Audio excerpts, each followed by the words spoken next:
Quash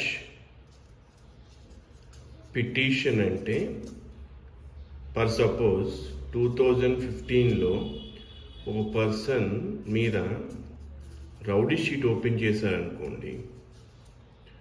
over the lane 10 years 2025లో ఈయన మీద ఏమీ యాక్టివిటీస్లో పాల్గొకుండా అండ్ పోలీస్ దృష్ట్యా ఇతని మీద ఏం ఎలిగేషన్స్ అండ్ కేసెస్ ఫైల్ అవ్వకుండా ఉంటే ఎగ్జాక్ట్ 10 years అని నేను చెప్పట్లేదు.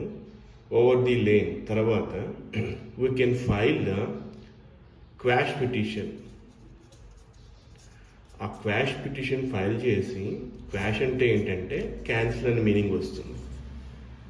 అండర్ సెక్షన్ BNSS 528 ఏ పర్సన్ మీద క్వాష్ పిటిషన్ ఫైల్ చేసి హైకోర్టులో మాత్రమే చేస్తారు. ఇది క్వాష్ పిటిషన్ అనేది ఫైల్ చేసిన తర్వాత మనకి అతని ఏ మీద ఉన్న రౌడీ షీట్ని క్వాష్ చేయమని చెప్పి, అంటే క్యాన్సిల్ చేయమని చెప్పి పిటిషన్ ఫైల్ చేయొచ్చు.